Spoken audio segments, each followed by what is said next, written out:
শনিবার সন্ধে হতে না হতেই আমরা ঝটপট করে রেডি হয়ে গেছি। কোথায় যাচ্ছি? কেন অবনী মলে? না না, আজকে আর শপিং করতে না, আজকে যাচ্ছি কিছু প্রিয় মানুষদের সাথে দেখা করতে। আসলে আমরা এতই কর্মব্যস্ত হয়ে পড়েছি নিজেদের লাইফে, এতটাই নিজেদের লাইফ নিয়ে ব্যস্ত সবাই, যে কারুর সাথে কারুর দেখা হবে সেটাই সুযোগ হয়ে ওঠে না। তাই শনিবার হঠাৎ করে সুযোগ করেই আমরা বেরিয়ে পড়েছিলাম সেই মানুষগুলোর সাথে দেখা করতে, যারা আমাদের লাইফে ভীষণ প্রিয় মানুষ। তো দেখো, তারা যেহেতু তখনও পর্যন্ত পৌঁছায়নি বলে আমরা তিনজনেই একটু ভিডিও করছিলাম, ফটো তুলছিলাম। কারণ অবনী মলটা আমাদের বাড়ির থেকে খুব একটা ডিস্টেন্সে নয়, একদম একটুখানিকের ডিস্টেন্স। তাই আমরা ঝটপট করে রেডি হয়ে চলে এসেছি। তো দেখো, এখানে কি সুন্দর দুর্গাপুজোর একটা থিম করেছিল, বেশ ভালো লাগছিল।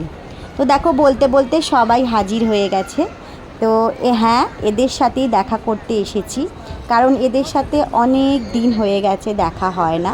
তাই মনটা খুবই ভারাক্রান্ত লাগছিল। তাই হঠাৎ করেই সবাই মিলে ঠিক করলাম যে চলো একটা কোথাও দেখা করতে যাই।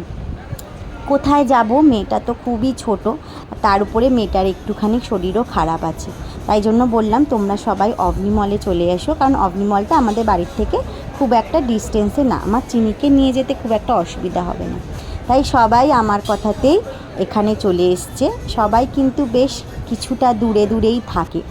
তো কোথায় খাবো কিছু বুঝতে না পেরে ফুডকোর্টে খেতে ইচ্ছা লাগছিল না, তাই জন্য এখানে হাংরি সর্দারে ঢুকেছি। তো দেখো, ভেতরের ডেকোরেশনটা তো আমার বেশ ভালো লেগেছে।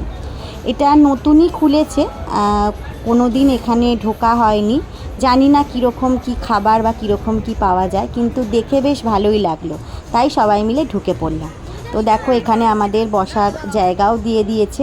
তো আমরা অনেকজনই ছিলাম, মোটামুটি আমরা এখানে ছিলাম 8-10 জন মতো ছিলাম।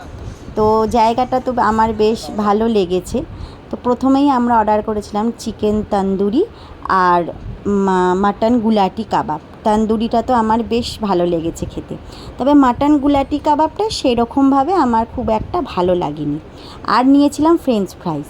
ফ্রেঞ্চ ফ্রাইস কাদের জন্য নিয়েছিলাম জানো তো? এই পুচকুগুলোর জন্য, কারণ পুচকুগুলো ফ্রেঞ্চ ফ্রাইস খেতে খুব ভালোবাসে। তবে ওরা খুব দু একটাই খেয়েছে, বেশি তো দিই না, আর বাকিটা আমরাই খেয়ে নিয়েছি। এরপর মেন কোর্সে ছিল বাটার নান আর চিকেন বাটার মশালা, আর ছিল মিক্সড ফ্রাইড রাইস আর চিলি চিকেন। সব কটা আইটেমই কিন্তু আমার বেশ ভালো লেগেছে, মানে সেকেন্ড টাইম যাওয়ার মতনই কিন্তু রেস্টুরেন্টটা ছিল।